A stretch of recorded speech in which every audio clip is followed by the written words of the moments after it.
자, 10월 27일 방송 녹화를 시작을 해보겠습니다. 언제나 매매에 도움이 되는 유익한 정보들을 올려드리고 있으니까 제 채널 구독, 좋아요를 눌러주시면 분명히 나도 모르게 조금씩 매매 실력이 성장을 하실 거예요. 그러니까 구독, 좋아요 한 번씩 눌러놔 주시고 영상 좀 한 번씩 챙겨봐 주시고, 그 외에도 실시간으로 저랑 교감하면서 매매를 하실 수 있게 도움을 드리는 텔레그램 방을 따로 운영을 하고 있죠. 이 방은 언제나 누구한테나 열려 있습니다. 그러니까 편하게 입장을 하시면 되는데, 이 방 같은 경우는 제 채널에 있는 아무 영상이나 클릭을 하시고 거기에 댓글이나 영상 설명란을 확인을 하시면 텔레그램 방 링크가 남겨져 있으니까 이것만 클릭을 하시면 됩니다. 자, 그건 그렇고 비트 시장부터 좀 잡아보면서 오늘은 왜 투자를 하면서 차트를 왜 보는지 아주 근본적인 이유를 좀 설명을 드릴 겁니다. 남들이 다 차트 보니까 따라보는 분들, 차트를 통해서 무엇을 알아야 되는지 알고 보는 것과 그냥 차트를 왜 보는지 모르는 상태에서 차트를 보는 건 천지 차이라고 생각을 하거든요. 그래서 왜 우리는 투자를 하면서 차트를 봐야 되는가, 그러니까 차트만 봐서는 안 되겠지만 차트를 참고를 해야 되는 이유를 좀 설명을 드릴 겁니다. 일단은 비트가 한 이틀 정도 지속적으로 상승 흐름을 이어오면서 누차 말씀드렸던 21K는 터치를 했어요. 21K는 터치를 하는 모습이 나와줬는데, 중요한 거는 여기 위에 안착을 해야 된다고 말씀을 드렸죠. 지금은 이제 저항을 맞고 떨어진 상황인 거고, 얘가 이제 아예 상승을 지속적으로 이어가려고 한다라고 보려면 최소한 21K 위에 올라타는 모습은 보고 그렇게 판단을 해도 늦지 않을 거다. 그래서 지금은 이제 눌린 상태이고, 여기서 지금 돌파를 시도를 할지 말지 정하는 자리겠죠. 지금 영상을 찍기 직전에, 근데 이제 찍기 직전에 이렇게 하락이 연출이 됐어요. 약 1% 정도의 하락. 근데 이게 과연 조정이냐 아니면 공수가 교대가 되는, 이제 상승이 끝나고 하락의 시작을 알리는 신호이냐, 이런 거를 판단을 해야겠죠. 근데 조정일 수도 있고 공수 교대일 수도 있어요. 이거는 조금 더 지켜봐요. 지금 상황에서 섣부르게 판단을 내릴 수는 없지만 제 개인적인 생각으로는 공수 교대 자리가 아닌가라는 생각을 조금은 해봅니다. 상승을 좀 제한을 하고 눌림목이 형성이 돼서 조정을 받던, 아니면 진짜 상승이 끝나고 하락을 시작을 하던, 여기서 바로 21K를 재돌파를 시도하는 흐름은 나오기가 어렵지 않을까라는 개인적인 생각이 좀 있는데, 자, 그럼 우리가 왜 그렇게 생각을 하는지 또 짚어봐야겠죠. 첫 번째로 지금 이 쏟아내리는 구간 있잖아요. 요 하락이 시작된 구간 한 1% 정도의 하락. 근데 이 하락하는 구간에서 나온 거래량이 하락을 막아내기에는 조금 부족하지 않나 라고 생각을 합니다. 하락을 막아내기에는 쏟은 물량이나 받은 물량이 좀 아쉽다 라고 보는 거예요. 그래서 이런 경우에는 보통 요 부근까지 한두 번 더 바닥 테스트 진행을 할 가능성 높고, 거기서 못 버티면 하락을 시작할 수 있다, 이렇게 보는 근거가 첫 번째이기도 하고요. 그리고 두 번째로는 이 저점을 계속 낮추는 모습이 연출이 됐어요.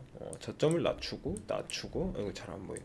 여기서 낮추고 여기서도 낮추고, 이렇게 저점을 낮추는 모습이 연출이 됐다. 그렇기 때문에 조금 하락할 수 있지 않을까라고 생각을 하는 겁니다. 투자를 시작하신 지 얼마 안 된 분들, 저점을 낮추거나 높이는 게 왜 중요한가요? 라고 궁금해 하시는 분들이 좀 있을 수 있어요. 그러니까 기본적으로 차트를 분석하는 기법이나 이런 걸 다 떠나서 단순하게 심리로 접근을 해보게 되면, 자, 차트를 제가 좀 낙서장으로 활용을 할 건데, 예를 들어서 이렇게 올라오고 눌림이 형성이 되고 다시 반등을 줬다가 눌렸다가 뭐 반등을 줬다가 다시 여기서 이렇게 치고 올라가는 상황. 그러니까 이거는 저점을 높였죠. 이게 왜 중요하냐 라고 생각을 한다면, 만약에 여기서 1차 눌림, 여기서 지지를 받고 여기서 올린 다음에 다시 눌림목이 형성이 됐을 때 여기 이제 저점을 높여 놓잖아요. 그럼 이게 바로 다음번에 돌파 시도를 해서 바로 돌파를 할 수도 있지만 다시 눌림이 형성이 될 수가 있어요. 대부분 한두 번 만에 돌파를 못하는 경우가 많으니까, 특히 지금처럼 장기간 하락을 했던 경우엔 다시 눌림이 형성이 될 때 이 저점들이 방어선이라고 생각을 하시면 됩니다. 이제 다시 눌려서 여기 왔을 때 일단 여기서 1차 방어선을 구축을 하고 여기서 막아냈다 그러면 저점을 낮추지 않고 다시 돌파를 시도를 할 수가 있고, 만약에 여기서 깨지더라도 여기서만 방어를 해내면 된다라는 그런 심리적인 안도감이 생기는 구간이 되는 거죠. 그래서 여기서 방어를 해서 다시 올릴 수도 있고, 저점을 높이게 되는 경우에는 방어선이 2번 정도 구축이 된다, 이런 형식의 차트가 나왔을 때.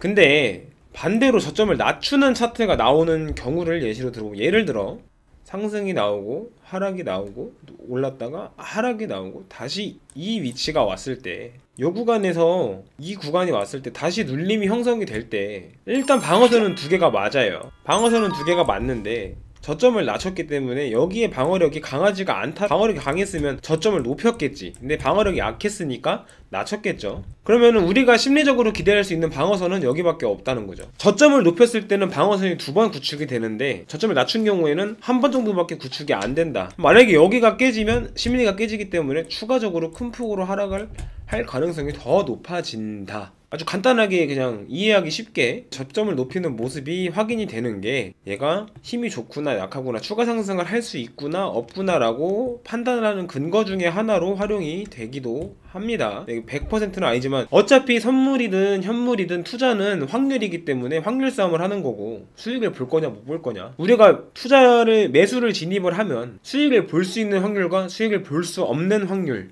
양쪽이 다 존재를 하고, 그럼 우리는 수익을 볼 수 있는 확률을 높이는 분석을 해야 되고, 분석을 통해서 근거를 대입을 해가지고 이렇게 되어 있기 때문에 지금은 수익을 볼 확률이 더 높다라고 판단을 하고 투자를 하는 거지, 지금 사면 100% 무조건 수익이다 라고 확신을 갖고 투자하는 경우는 거의 없어요. 대부분 거의. 그렇기 때문에 우리는 확률을 높이는 싸움을 해야 되고, 그 중에 확률을 높이는 방법을 설명을 드리는 거고, 방금 말씀드렸던 왜 투자를 하는데 차트를 보고 투자를 해야 되느냐, 차트에 모든 게 담겨 있다라는 건 거짓말입니다. 차트에 모든 게 담겨 있을 수는 없어요. 지금 경제 상황이나 연준에서 의원들이 어떻게 의견을 주고받고 있는지, 혹은 우리가 알지 못한 러우 전쟁이 어떻게 진행이 되고 있는지, 이런 게 차트에 담길 수는 없어요. 근데 그런 것까지 다 고려를 해야 되잖아요, 투자를 할 때. 근데 왜 차트를 봐야 되냐면, 차트에서는 사람들의 심리를 읽어내는 도구인 거예요. 투자라는 게 확률 싸움이고 심리 싸움이기 때문에, 심리를 누가 더 빠르게 캐치를 하고 누가 더 정확하게 캐치를 해내느냐, 그런 싸움이라고 보는데, 그 중에서 심리를 가장 직관적으로 체크를 할 수 있는 게 저는 차트라고 생각을 합니다. 왜냐하면 일단 이 차트는 누가 만들죠? 사람이 만드는 거예요. 시장 참여자들이 사고팔고를 하면서, 그러면서 차트가 만들어지는 거예요. 결국 이 차트를 만든 건 사람들이 만든 거고, 사람들이 이해관계가 얽히기 시작하면은 심리 싸움, 눈치 싸움이 생길 수밖에 없고, 그게 그려진 게 차트다라고 생각을 하시면 편해요. 차트를 왜 봐야 되는지 이유도 모르고 차트를 보시는 분들이 저는 되게 많다고 생각을 해요. 차트를 왜 봐야 되는지에 대해서는 생각을 하시는 분들이 거의 없으니까, 그냥 이전에 지금 다른 사람들 투자하는 거 보니까 다 차트 보고 하루 종일 차트만 보니까 차트를 봐야 되는 거구나 라고는 생각을 하지만, 저 사람이 왜 차트를 보고 차트를 통해서 무엇을 파악을 하는지까지 궁금해 하시는 분들은 거의 없다고 봐요. 우리가 차트를 봐야 되는 가장 중요한 이유, 차트에서, 차트는 사람이 만들고, 사람이 만든 차트에는 시장 참여자들의 심리가 담긴다. 방금 저점을 낮추고 고점을 높이고 고점을 낮추고 하는 그런 것들도 심리가 되는 거예요. 예를 들어서 여기서 고점을 찍고 다음 고점이 얘가 여기보다 낮게 형성이 안 돼 있고 여기서 위에 형성이 되어 있다면, 사람들은 얘가 올리는 힘이 조금 더 세구나 라고 심리적으로 판단을 할 근거가 되는 건데, 고점을 낮추고 저점을 낮추고 하는 모습들을 보면은 지금 올리는 힘이 많이 약해졌구나 라는 이런 심리들을 파악할 수 있는 눈을 기르는 거예요, 차트를 보면서. 그리고 거래량이 터지는 걸 보면서 여기서 이때 매수가 많이 들어왔네. 근데 왜 매수가 많이 들어왔을까? 저항 구간을 돌파를 할 때 힘이 있게 매수가 들어왔구나. 그럼 여기서 돌파를 성공을 했으니까 추가 상승을 할 수가 있겠구나 라든지, 가격도 떨어지는데 거래량도 떨어진다든지, 가격은 떨어지는데 거래량이 올라간다든지, 이런 거를 보면서 분석하는 힘을 기르는 게 결국은 심리를 파악하는 힘을 기르는 거다. 차트를 분석하는 것, 심리를 파악하는 것 이라고 접근을 하시면 편해요. 차트를 어떻게 분석을 해야 되는지 방향성을 잡을 때는 심리를 파악을 하는 게 중요하다. 그 안에 담겨져 있는 심리들을 파악을 하는 게 중요하고, 제가 자주 써먹는 방법 중에 하나인데, 지금 이 급락이 나왔잖아요. 이런 급락이 연출이 됐을 때 얘가 이렇게 꽤 반등이 가파르게 나왔어. 급락이 나오고 회복을 얼마 못하고 그냥 그대로 죽어버리는 경우가 있고, 혹은 반등이 좀 세게 나오면서 회복을 어느 정도 해내는 경우가 있다. 두 가지의 경우가 있는데, 이런 경우에 거의 다 회복을 한 것 같아. 그럼 여기서 얘가 그냥 더 떨어질지, 아니면 여기서 그냥 밑꼬리 달고 올라와가지고 그냥 쭉 치고 올라갈지, 얘가 추가 상승을 할 수 있을지 어떻게 판단을 하느냐. 그리고 제가 자주 써먹는 방법인데, 이것도 확률을 높이는 방법 중에 하나죠. 여기 급락을 시작한 시점, 여기 부근이겠죠. 이렇게 단기간에 급락이 나오고 단기간에 반등이 나왔을 때 이 급락을 시작한 시점을 넘냐 못 넘느냐로 저는 얘가 상승을 할 거냐 못 할 거냐를 판단하는 기준으로 쓰기도 합니다. 여기서 거래량이 터지면서 말아 올렸을 때 급락을 시작한 부분을 넘겼다? 그럼 일단 시장에서 참여하는 사람들이 이것보다 더 올리려는 의지가 더 강하구나, 급락을 한 것보다 더 위로 올라갈 수 있겠구나. 근데 못 남으면 시장 참여자들이 여기 이상에서는 좀 올리기를 꺼려하는구나, 매수를 들어오기 어려워하는구나 라는 거를 간접적으로나마 파악을 할 수가 있을 거예요. 이런 식으로 차트를 보는 눈을 길러 보시는 게 어떨까라는 생각이 듭니다. 근데 지금은 딱 그 구간에서 힘겨루기를 하고 있는 거, 영상을 찍는 지금은 꼬리 남기고 올라왔다 해서 얘가 이제 이만큼 올라왔으니까 더 올라가겠다라고 바로 판단을 내리는 건 문제가 되고, 진짜 완벽하게 이 위에서 놀기 시작하는 그림이 나왔을 때 그걸 보고 나서 매매를 참여를 해도 늦지 않아요. 물론 수익은 좀 작아질 수 있어요. 내가 10% 먹을 거 8%, 7% 먹고 뭐 20% 먹을 거 한 15%밖에 못 먹고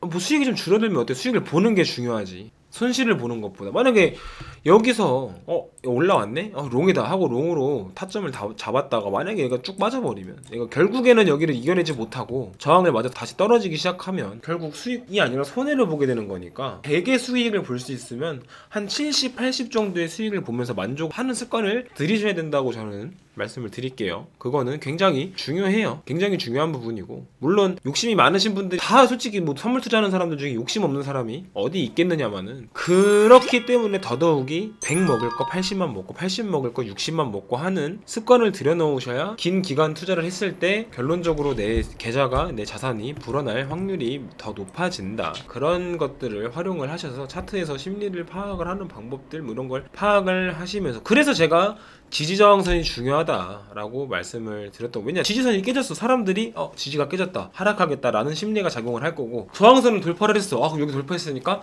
상승을 하겠구나 라는 심리가 작용을 할 거고, 그럼 그런 심리가 작용을 하면 매수가 붙던 매도가 붙던 그 방향이 정해지기 때문에, 그렇기 때문에 지지저항선이 중요하다고 말씀을 드렸던 거예요.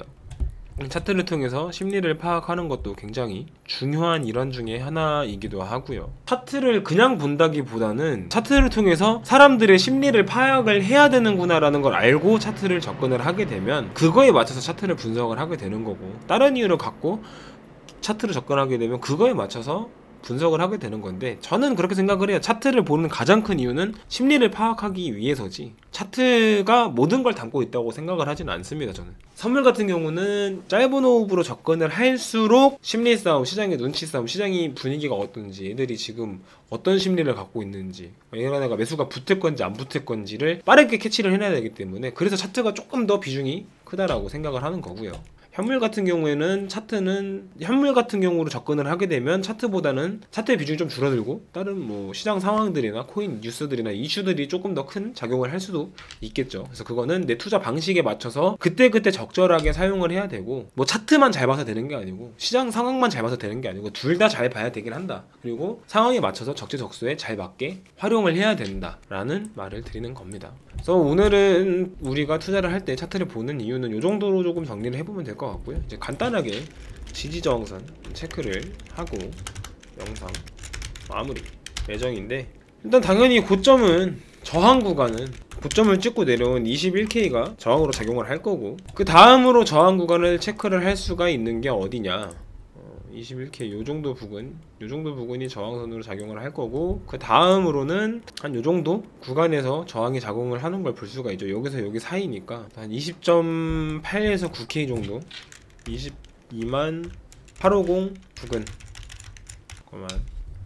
단기 지지 구간은 어디서 체크를 하면 되느냐, 여기서 지지를 받고 저항을 맞고 하는 모습을 볼 수가 있죠. 한 750 부근, 2750 부근, 그리고 2665 부근. 주요 지지 구간은 19.5에서 6K 정도로 접근을 하면 될 것 같아요. 이 정도로 접근을 하면 될 것 같다. 네, 그래서 선물거래 지지저항 구간 체크를 하시고, 오늘 제가 차트를 봐야 하는 이유를 간단하게나마 좀 설명을 드렸는데, 굉장히 저는 중요하다고 생각을 하는 내용이기 때문에 꼭 매매를 하실 때 그 부분을 참고를 하시면서 매매를 하는 습관을 들이시고, 내가 차트를 보면서 사람들의 심리를 읽는다라는 생각으로 매매 차트를 봐보시면 확실히 이전보다 매매 스킬이라든지 수익이 조금 더 늘어날 가능성이 저는 매우 높다고 생각을 하니까 오늘 영상 잘 참고해 보시고, 오늘 영상은 이 정도에서 마무리를 해보도록 하겠습니다.